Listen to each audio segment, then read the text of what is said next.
I'm John Byrne with AML Right Source, and very excited today. We have, for the second time, we were able to interview Dan a few years ago, Dan Tannebaum. Dan is the partner at Oliver Wyman, where he leads the global anti-financial crime practice and has worked in the sanctions space, the AML and CFT space, for as long as I've known him. So I really appreciate him taking some time today. So Dan, first of all, thank you so much. I know you've been traveling quite a bit and just quite a number of things that are going on, but thanks for taking some time today. Really appreciate it. Yeah, thanks for having me.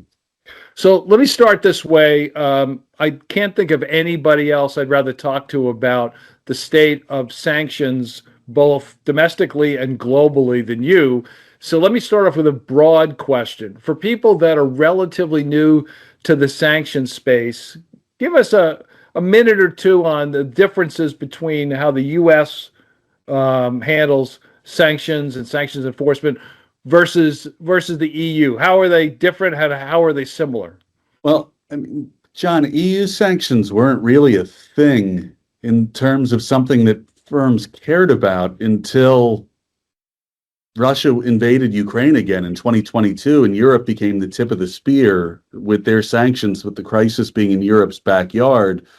I mean, obviously, Europe is a consensus-based universe when it comes to sanctions. All 27 member states have to agree to impose sanctions. And there's obviously a few outliers, like Hungary, who notably visited the White House last week looking for oil sanction exemptions. But the U.S. can impose unilaterally. I mean, Europe can as well, but obviously it needs to be done in a consensus-based manner. The biggest difference is Europe is a relatively young sanctions regime. There's been European sanctions for years, but not in any sort of real meaningful form. So now, almost the 4 years since Ukraine was invaded again, they've taken on a much more meaningful role. Enforcement, though, is slow. There is no pan-European OFAC. AMLA, the money laundering authority based in Frankfurt, where I was last Monday, doesn't have any oversight over sanctions. So sanctions are really left to each member state to enforce how they see fit. And there isn't really a toolkit or FAQs that DG FISMA has put out to help countries build their sanctions enforcement regime. And I'm a huge enforcement fan only because sanctions can't be effective without it. The U.S. has a long history of sanctions enforcement, albeit perhaps a little less so in the Trump administration this time around. So, and the U.S., as you said, is different. The other add-on, I've been in this space a long time, and so have you. In the early days of what is now AML, or financial crime prevention, sanctions, while they always existed, were never seen as a part and parcel of what the AML professional needed to know about, because it was done in a different part of the financial institution or what have you. But that's all changed now. So it's definitely, you meet a lot of our colleagues in financial institutions that are both AML and sanctions officers. So, and that's been, certainly since 9/11 and maybe a little bit before then. Talk a bit about where we are today in the U.S. regarding sanctions. You just mentioned it. They do have FAQs. There's compliance procedures and that sort of thing. So enforcement is definitely robust in the U.S. What else are the differing aspects of it versus the EU? Yeah, and I mean, I've been doing this for over 20 years. I still hear sometimes that sanctions is just names on a list, which is met with the type of reaction that you might expect from me, given it's gotten a bit more complicated. I mean, the U.S. has an OFAC, an agency that's purpose-built to administer and enforce economic and trade sanctions. Sanctions is now much more an integral part of the economic statecraft playbook of the country in the U.S., and its nexus to broader trade-related issues is far more interlinked. So if you look at post-Liberation Day responses, the sanctions and trade control tools that came about as part of that, particularly as it was used as a cudgel against China, for instance, and the critical minerals that they were trying to withhold from the U.S., like sanctions are a lot more ripped from the headlines in the way they're being deployed, versus before 20 years ago, where it became a bigger issue when sanctions enforcement came about, when that Dutch bank was fined $80 million in December of 2005, and we were all like thrilled that we fined someone. Like that was really when I think the world became a lot more aware of the potency of OFAC and U.S. sanctions. Let's talk about some of the specific sanctions. Let's start. You mentioned the EU becoming more involved with the Russian invasion of Ukraine.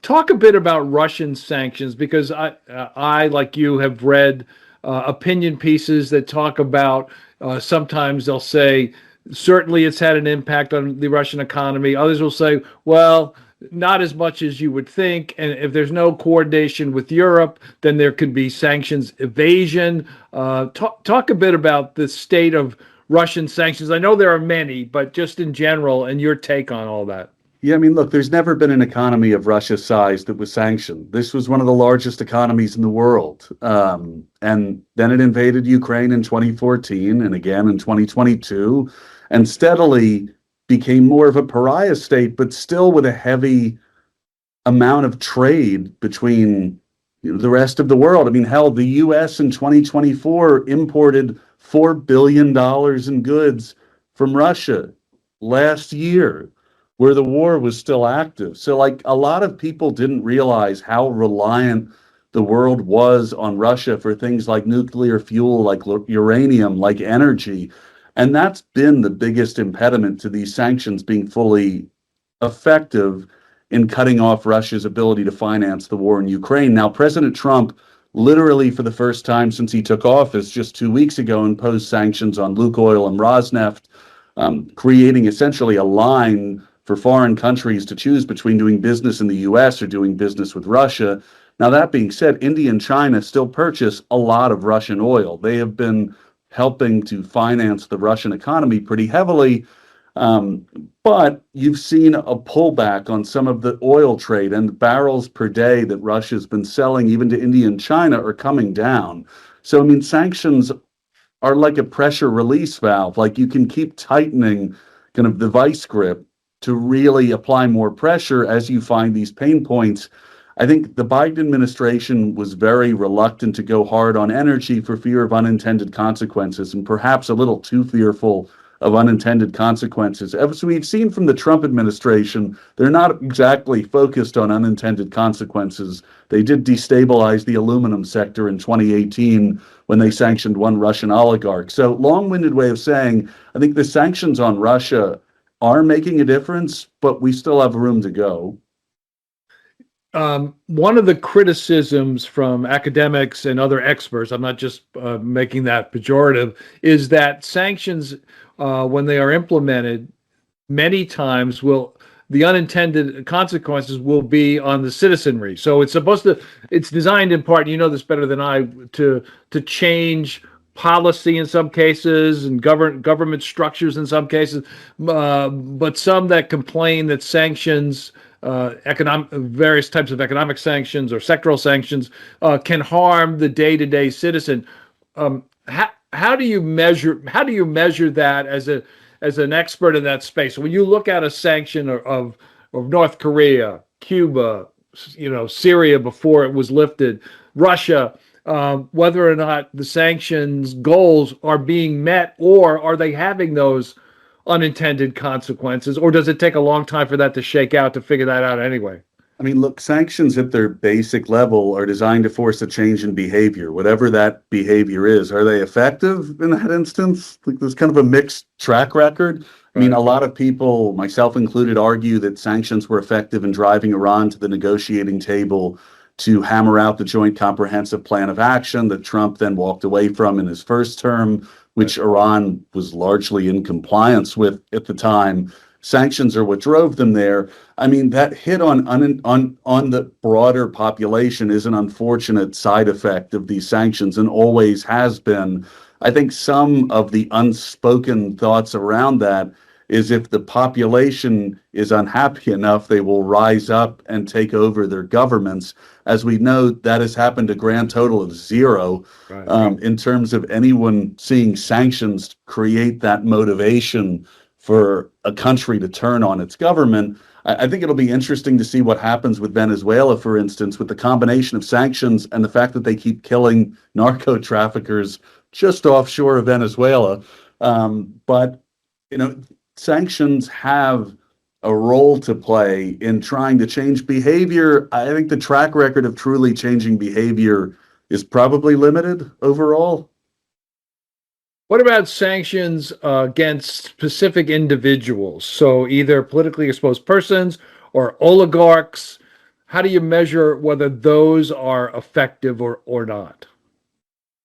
I mean, in those instances, if you take the oligarchs, it's really trying to cut off the ability of these individuals who were presumed to be close to the Putin regime to have access to the means that they were using to finance their existence. So by taking them off the chessboard, you essentially take away an ally of value to Putin. Now, after 2014, a lot of these guys began to see the writing on the wall and did begin moving assets around to try and mask ownership, even allegedly keeping them at a hedge fund in Tarrytown, New York, where you couldn't even ascertain whether or not Roman Abramovich's funds were there because investment advisors weren't required to know their customer. So, like, who could really say whose assets they were? And the New York Times ran a story on this a few years ago. But the idea was to chip away at the support base of Putin from the oligarch sanction standpoint. So making these people poor and taking away their planes and mansions and cash was part of that plan. And you saw sympathetic pieces like the FT ran where Peter Oven couldn't pay his driver and chef. I don't know if that has really the sympathetic angle they were thinking of, but it takes away the support that these worser people have, like Putin.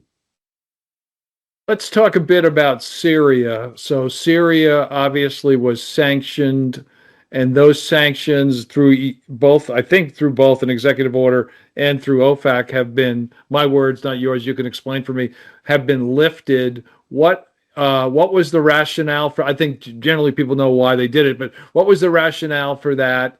And where does that stand today for sanctions compliance professionals? What do they need to know about Syria?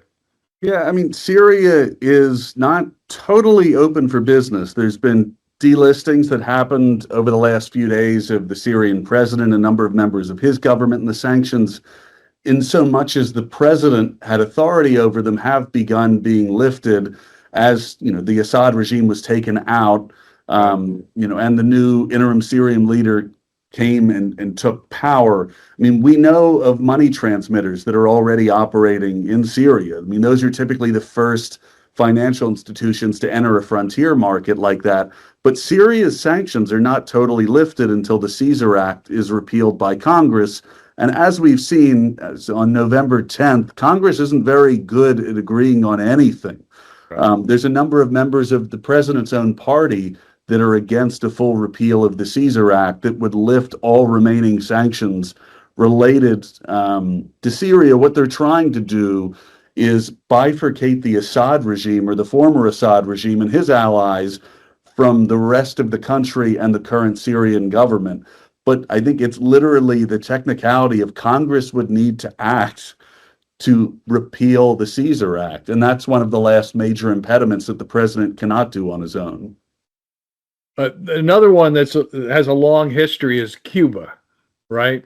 And from what I recall, that we had sanctions, and I ask you to just briefly describe the history there. But places like Canada didn't, and other countries didn't. So the question of the effectiveness is there. Obama, I know, tried to make some adjustments there, and I know it was limited. But then Trump got in and changed it all back. I think that's how it worked. And obviously Rubio is hot to trot on anything related to Cuba. Talk a bit about Cuba, because it's an interesting example, it seems to me, of the history of sanctions from the U.S. perspective. Yeah, I mean, sanctions have been imposed on Cuba for 60 plus years at this point. If the intended impact of sanctions is to force a change in behavior, which in this instance would be bringing democracy to Cuba. I think you can argue it's failed pretty miserably at this point, but it has succeeded in isolating Cuba. The U.S. is the only country in the world that has sanctioned Cuba. Countries like Canada and the EU both have anti-boycott restrictions in place, criminalizing their companies from complying with U.S. sanctions on Cuba, although you really have to pick where you'll be hurt the most if you're focused on a policy level issue. But it's hard to say that the Cuban sanctions have been effective. It's a grudge that doesn't seem like it's going away. I know, at least when I was at Treasury 20 years ago, there was a vocal group of Cuban exiles in Miami who lost a lot of property to the Castro regime, and they wanted joy. They wanted their assets back.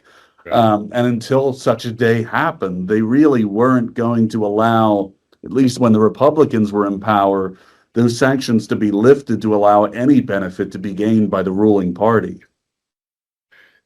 The other thing I wanted to talk about is, as AML sanctions professionals out there, what do they need to know in 2025 regarding having policies and procedures and operations in to deal with sanctions evasion? So talk a bit about sanctions evasion, the various ways that can happen. And I should say up front, and you know this much better than most, OFAC and sanctions issues apply to everybody, not just financial institutions, but obviously it's something that we pay a lot of attention to for a variety of reasons. But talk about the sanctions evasion environment. I think for as long as sanctions have existed, there's been people that have set out to evade them through third parties, third country actors. I mean, Iran was literally giving lessons to Russia a few years ago on how to get around sanctions when Russia came under more significant sanctions in the wake of the second invasion of Ukraine.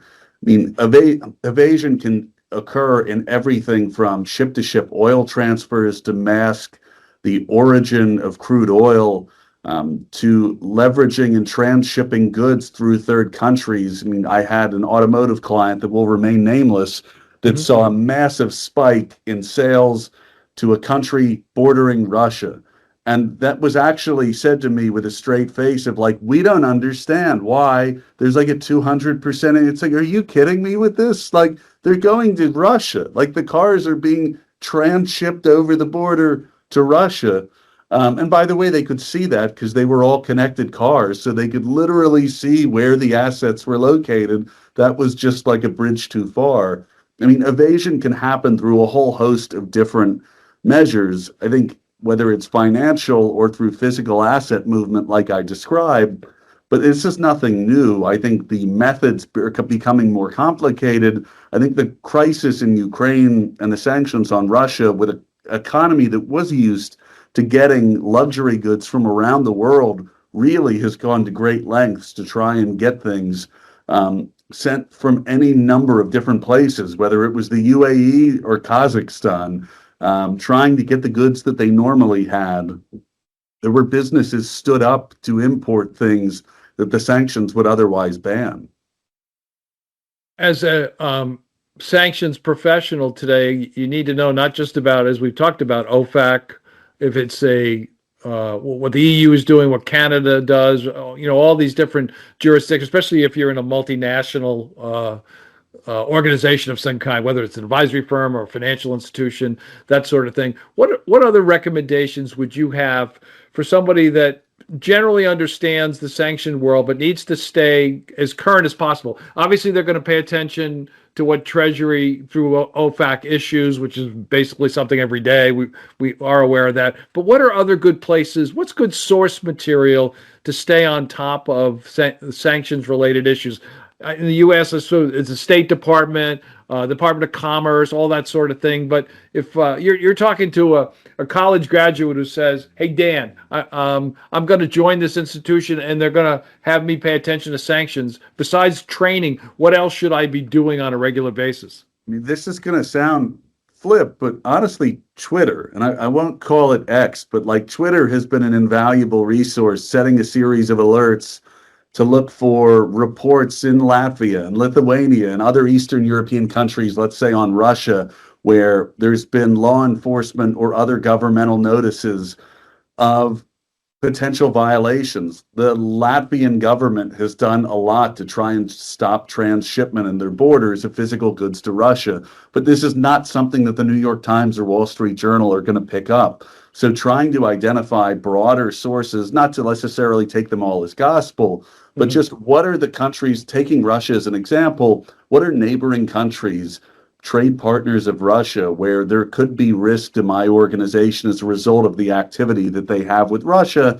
And I don't want those type of activities commingled in my business. I don't want to inadvertently finance a letter of credit that's really related to goods that are ultimately bound for Russia. And so trying to understand through local news reports and honestly using Twitter and the way I set up queries to try and look for reports of things that may not be in bigger media outlets. Yeah, and as you mentioned, obviously you need to be cautious about disinformation. I also subscribe to something called NewsGuard, Stephen Brill's publication, where each day they talk about some things out there that are totally manufactured or other modes of disinformation. But that's right. And then I think because you're semi-active on LinkedIn, LinkedIn also has become a place for more information now than it was like 5 years ago. So I think that's another place where you could go for information. It is. I follow a number of FIUs around the world on LinkedIn, so seeing their notices published there is super helpful because, again, like these are not the things that are going to hit press.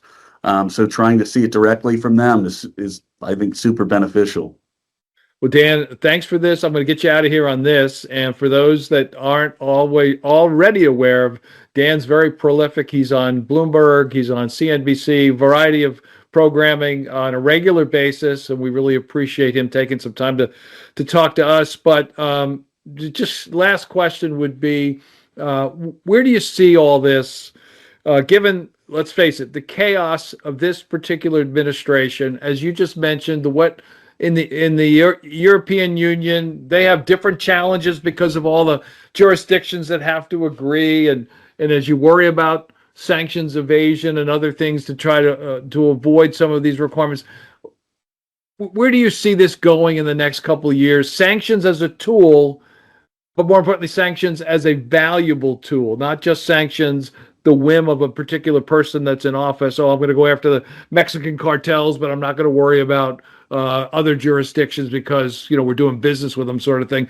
Just in general, being the expert that you are, where do you see us going, and B, are you optimistic? Known me 20 years. Optimism is not a strength of mine. I mean, I was in Brussels 3 weeks ago with the EU sanctions envoy, and I think one of the challenges, sanctions are effective when they're done in a multilateral coalition. You also have to have something that someone else wants for sanctions to be effective. So if the US all of a sudden becomes a less desirable market for countries to invest in, to put capital in, well, then China and the sanctions you attempt to put on China to force a wedge between them and other countries becomes less potent because you may have companies in unaligned countries saying, I don't really need to be in the US. Maybe we'll take that investment from China. I mean, the sanctions were the most effective when we think about the big bank stripping cases from 2005 to 2019, where the dollar was extremely strong, where investment in the US economy was significant. And there really wasn't any other game in town for the most part. So if the US is going to find a company upwards of $9 billion, no one left the market as a result of this. They all continued to operate in this country, and it forced them to really focus on where their priorities were. And in an instance where the dollar is weakening, the US may become a lot more uncertain than it used to, and you have other countries that are offering similar, albeit not exactly identical, offerings for potential capital deployment. I do wonder of how effective the US's role can be. I know when I talk to the Europeans, Russian sanctions without the US driving some role in this, especially with enforcement, is a huge limiting factor. There is no European enforcement. So you would always look to the US to hit someone with a stick monetarily. and make a point, but that's not happening. So I'm not very confident with this administration that sanctions are going to play as meaningful a role. He has discovered tariffs again, the president, which will almost certainly be struck down under IEPA grounds in the Supreme Court because IEPA was designed to limit the president's authority. So I don't think sanctions are being used quite like they were in the first term, although we talked about it before we started recording. I mean, Trump sanctioned the Colombian president for inexplicable reasons along with his family. So maybe he is going back to the playbook from the first term when he sanctioned 2 people in the Erdogan government for some pastor being held under house arrest. But they can be effective when used in concert with allies. You have to have allies to see that effectively occurring. And the allies have to trust you. That's exactly the other part of this. Dan Tannebaum, thank you so much for your time today. Really appreciate it. Stay safe. We'll talk to you soon. Thank you.